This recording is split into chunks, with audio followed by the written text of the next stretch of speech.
hiç utanırsınız. Dedim qohum akrabadır. Bədəyaqda dadıma çatarlar. Buna göre de ben sizi öz kulübüme işe götürdüm. Vallahi hiç başa düşe bilmirəm ki, niye bizim kulübümüz cemaatin hoşuna gelmir. Biz ne eləyə bilərik ağa bana? Hele program devam ediyor. Kulübün faalları, Hüseyin opacıları bu saat öz maharetlerini gösterecekler.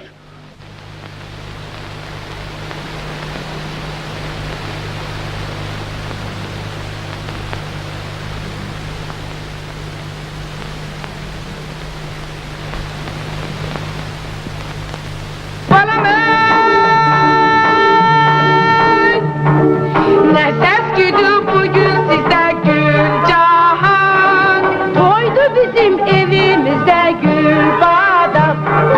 Oğlun Ahmet toy eyleyir Gülcahan.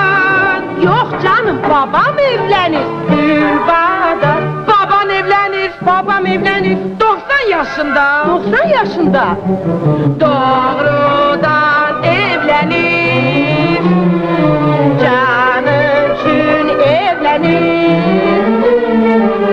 Gelin de oynayaq, çalıp hem okuyaq. Gelin de oynayaq, çalıp hem okuyaq. Gelin de oynayaq, çalıp hem okuyaq.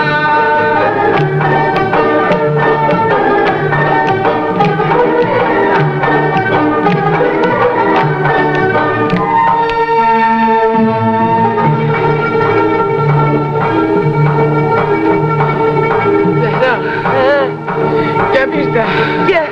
Oy dede, oy. Balam Sağ olun kifayet. Uruz, bu toyuq bu yumurtlanı doğur. Eğer uçsun, bu toyuğu bu yumurtaları aparacak. Vur. Ver. Oo, deyəsən sənin toyuğunun yumurtası daşlandı. Deməli danışdıq. Əgər mən uçsam, bu toyuğu, yumurtaları aparıram. Cığallıq eləməzsən? Vur, Uruz. Vuraq da. Udursan, şapka aladıyam ha. O neyinlisən? Başıma koyacaksın ha? Ha başa koymalı şapka değil ki. Onun içine koz fındığı yığmalı.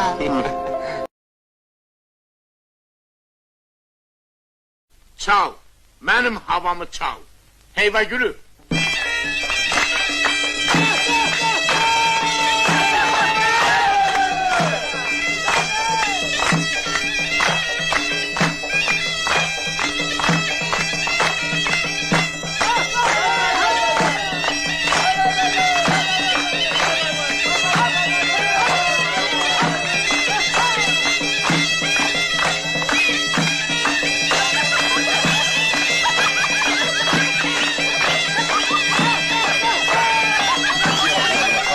Ben oynamaya bacarmam. Doğru değilim, bacarmam. Yok.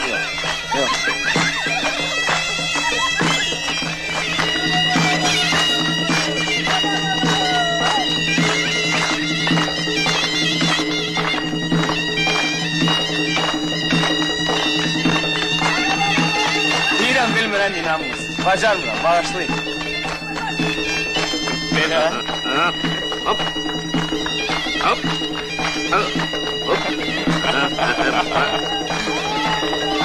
Həmişə belə sözə baxan olsaydı, bizim cemaatlar çok sevilir. Sen hiç bizim adetlerimizden düzemelli bilmişsin. El bunu bağışlama. Telaşmayın. Tüccarı faizde sayarlar.